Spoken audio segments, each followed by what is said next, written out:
Yeah, hello everyone. So welcome to another video of Azure Durable Functions. So today we'll cover what is the need of durable functions. हमें चाहिए क्यों durable functions? Like हमारे पास already Azure functions हैं, तो हमें durable functions ही क्यों चाहिए?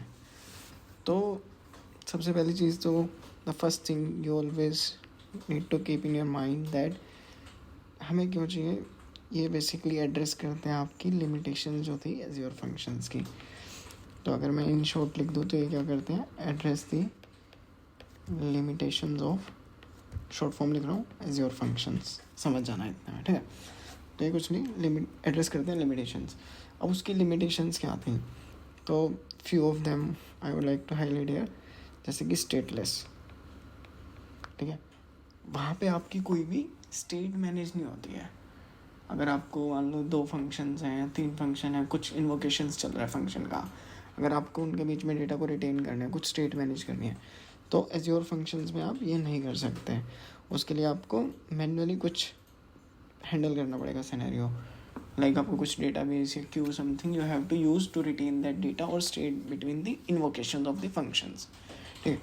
तो पहली चीज़ तो आप ये नहीं कर सकते. दूसरी चीज़ कि मान लो अगर आपके पास कोई कॉम्प्लेक्स वर्क फ्लोज हैं, ठीक है, अगर आपके पास कॉम्प्लेक्स वर्क फ्लोज हैं, उसमें बहुत सारे लिमिटेशंस हैं. आप एज़्योर फंक्शंस के साथ जाओगे, बहुत कॉम्प्लेक्स हो जाएगा आपको. मान लो आपको उसके अंदर कुछ पैरेललिज्म करना है, कुछ आपके टास्क हैं, आपको एक वर्क फ्लो को सब टास्क के अंदर डिवाइड करना है और उनको पैरेलली एग्जीक्यूट करना है. नॉट दिस इज लिमिटेशन, आप नहीं कर सकते क्योंकि स्टेटलेस है. आपको पैरेलली उन टास्क को डिवाइड करना है, आप उसमें नहीं कर सकते. सपोज़ आपका कोई लॉन्ग रनिंग जॉब है, ठीक है, कोई लॉन्ग रनिंग वर्क फ्लो है आपका, जहाँ पे आपको it could be either take a day or like more than 2 days 3 days. तो एज़्योर फंक्शन में क्या होगा कि उनके maximum execution time out limit होती है, ठीक है. इसमें क्या होता है, maximum execution time out limit होती है, तो वो आप नहीं कर सकते एज़्योर फंक्शन में. और सपोज़ कुछ आपने क्या किया, आपको कहीं पे कोई फंक्शन फेल हो गया, सपोज़ आपको रीट्राई करना है, वहाँ पे बहुत लिमिटेड चीज़ है रीट्राई का, एक्सेप्शन हैंडलिंग है आपकी, बहुत लिमिटेड है, नहीं कर सकते आप. तो इन सब चीज़ों की फिर ओवरकम करने के लिए हमारे पास आ गए ड्यूरेबल फंक्शन. तो चलो इसको एक एग्जांपल से समझते हैं. सपोज़ हमारे पास एक सिनेरियो है, एक प्रोसेस है ऑर्डर का, हमें एक ऑर्डर को प्रोसेस करवाना है. अब इस सिनेरियो में हम मान के चलते हैं कि हमारे ऑर्डर जो हमने प्रोसेस करना है वो हमें मल्टीपल स्टेप्स हो सकते हैं उसके, ठीक है, सब टास्क हो सकते हैं. सपोज़ पहला मैं सोच लेता हूँ कि मेरे को पहले वैलिडेट करना है ऑर्डर, कि ऑर्डर मेरा वैलिडेट है या नहीं है. सेकंड में बोलता हूँ कि मेरे को पेमेंट प्रोसेस करनी है उसकी, जिस भी यूज़र ने या किसी ने भी ऑर्डर किया. थर्ड में चाहता हूँ कि मैं उसको एक्नॉलेजमेंट करना चाहता हूँ वाया सेंड एन ईमेल कि इधर your order has been placed or not, something like that. Okay, so यहाँ पे मेरे को 3 एज़्योर फंक्शंस चाहिए अलग अलग, और इनके बीच में मेरे को स्टेट भी मेंटेन करनी है. सपोज़ मेरे को वैलिडेशन कंप्लीट हुई, मेरे को वो डेटा आगे भेजना है वैलिडेट करके पेमेंट के अंदर.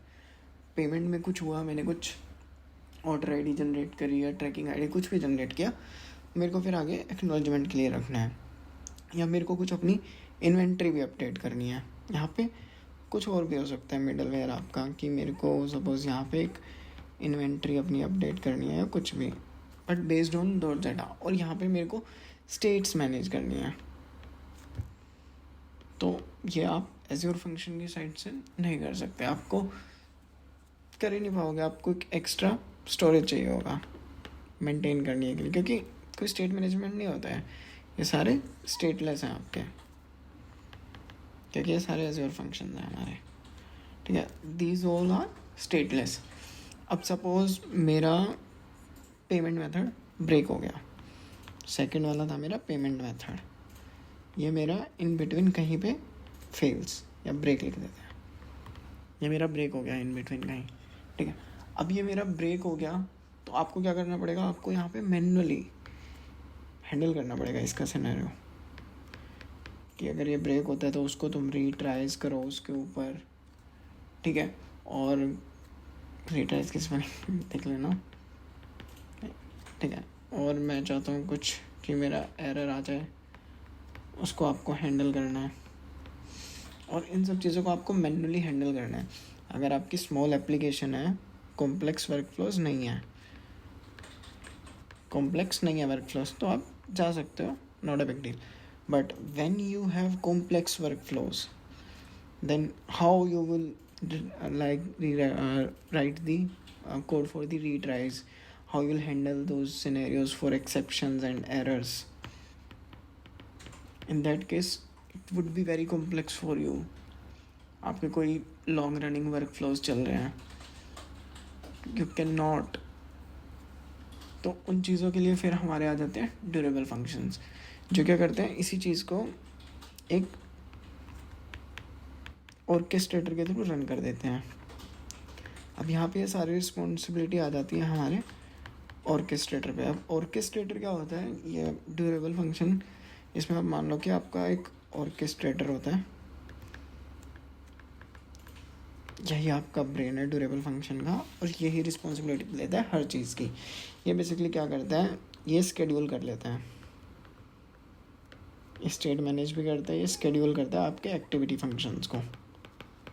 अब इसी से नए से समझ लेते हैं जो हम ऑर्डर वाला कर रहे थे, ऑर्डर प्रोसेसिंग का, ठीक है। तो सपोज़ मैं कहता हूँ कि सपोज़ मेरे पास वही ऑर्डर वाला है, अभी फिर से यहाँ पे मुझे ऑर्डर को प्रोसेस करना है। अब मेरे को वही 3 चीज़ें थी मेरे पास, पहले मेरे को वैलिडेट करना था, एंड सेकंड मेरे को पेमेंट करनी थी,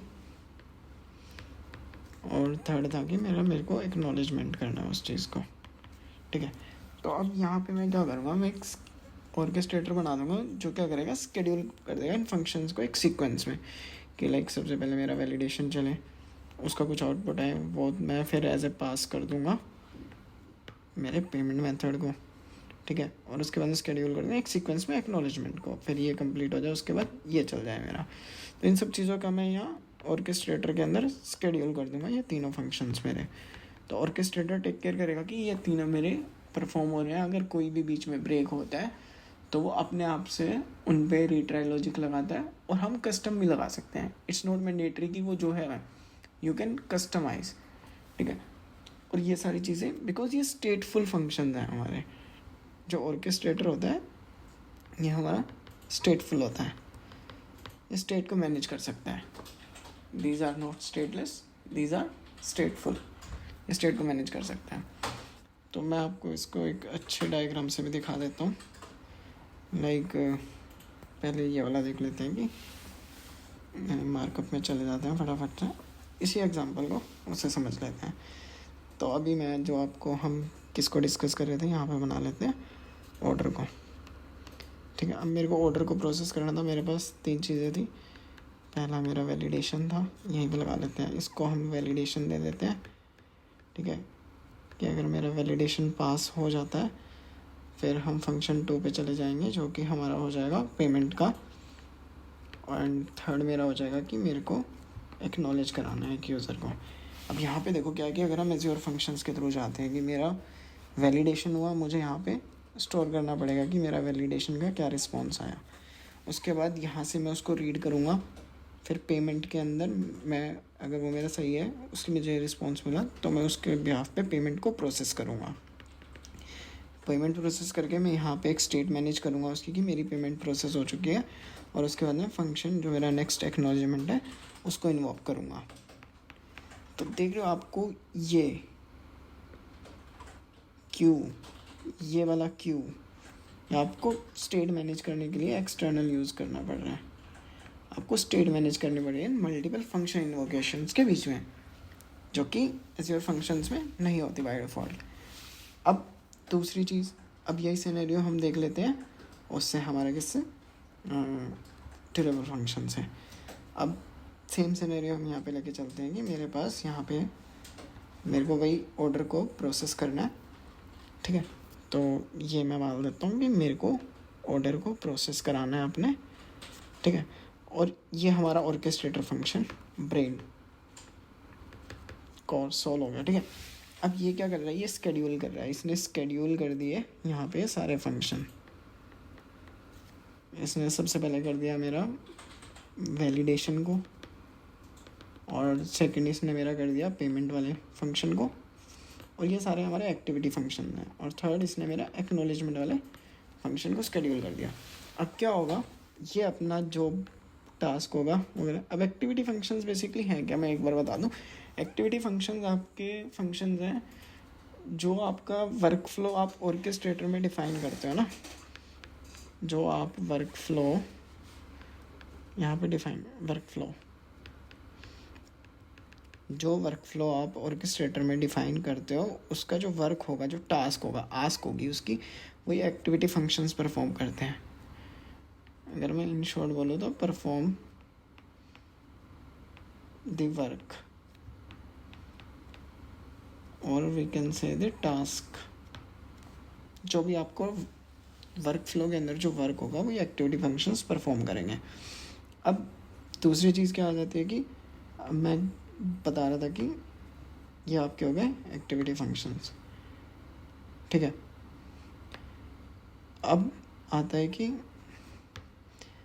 मेरा वैलिडेशन है। अब ये अपना जो वर्क होगा वो करेगा, यहाँ पे रिटर्न करेगा ऑर्केस्ट्रेटर को, ऑर्केस्ट्रेटर उसकी स्टेट को मेंटेन करेगा, फिर वो उसका आउटपुट यहाँ पे एज ए इनपुट भेज सकता है, फिर उसने वो स्टेट मेंटेन करके रखी है। अगर ये वाला फंक्शन मेरा यहाँ पे ब्रेक हो गया कहीं पे बीच में, तो इसकी क्या स्टेट है, ये कहाँ पे ब्रेक हुआ है, उस स्टेट को मेंटेन करके रखेगा मेरा ऑर्केस्ट्रेटर, और उसके बाद वहीं से उसको रीट्राई करेगा। सपोज़ मेरे को कहीं पे पॉज करना है अपने फंक्शन को, मैं किसी एक्सटर्नल इवेंट का वेट करना चाहता हूँ, that can also handle by your orchestrator. But azure functions में ये सब नहीं था, ड्यूरेबल फंक्शंस में ये सब सपोर्ट है। You can play with durable functions. ये एक छोटा सा सिनेरियो है, सपोज़ आपको कुछ ह्यूमन इंटरेक्शन चाहिए, आपको पोज करना है। अब ड्यूरेबल फंक्शंस में आप कर सकते हो, क्योंकि यहाँ पे आपकी जो स्टेट है वो मैनेज हो रही है। बट एज्योर फंक्शंस में स्टेट मैनेज नहीं होती बाय डिफ़ॉल्ट, और वहाँ पे स्टेट को मैनेज करने के लिए आपको एक्स्ट्रा रिसोर्सेज चाहिए, कुछ स्टोरेज चाहिए, डेटाबेस चाहिए, जहाँ पे आप स्टेट को मैनेज करोगे। तो ये एक बहुत कॉम्प्लेक्स सिनेरियो हो जाता है वहाँ पे। अब ऐसे ही मल्टीपल इसके वर्क फ्लोज हैं आपके एज्योर ड्यूरेबल फंक्शंस के। सो लाइक अगर मैं इन शॉर्ट बात करूँ कि हमारे पास जो मोस्ट कॉमन वर्क फ्लोज हैं जो यूज़ होते हैं, लाइक योर फंक्शन चेनिंग। अब इसमें क्या होता है कि सपोज़ आपके पास ये 3 फंक्शन है, F1, F2, F3। आपका इसका आउटपुट इसमें एज इनपुट जाएगा, इसका आउटपुट एज इनपुट जाएगा, सिक्वेंशियल। आपको सिक्वेंशियली रन करने हैं इनको। फिर एक हमारे पास होता है फैन आउट फैन इन। इसमें क्या होता है कि सपोज़ आपको कुछ पैरेलली जॉब्स चलानी है, पैरेलली कुछ फंक्शंस को चलाना है। सपोज़ मेरे को यूज़र्स का सेंटिमेंट एनालिसिस कैलकुलेट करना है, so I want to run like sentiment analysis of 10 users. तो मैं 10 जॉब्स 10 फंक्शंस को पैरेलली चला सकता हूँ एक साथ, ठीक है। तो एक फिर आता है human interaction. This was the work flow जिस पे बहुत नॉइस थी जब मैं इसका एक सेशन लीड कर रहा था ड्यूरेबल फंक्शंस का। So everyone wants to know how we can implement this human interaction function, because it's crazy. इसमें क्या होता है, सपोज आप लीव के लिए अप्लाई करते हो, ओके। आपके जो मैनेजर है, जो भी हायर अथॉरिटी है, जो इस लीव को अप्रूव करती है, वो इंस्टेंट नहीं करती है, या तो वो अप्रूव करते हैं या रिजेक्ट करते हैं। उनके पास एक नोटिफिकेशन चला जाता है। तब सपोज़ आपने वहाँ पे ह्यूमन इंटरेक्शन, अब वहाँ पे मेरे को मैनेजर का अप्रूवल या रिजेक्शन चाहिए।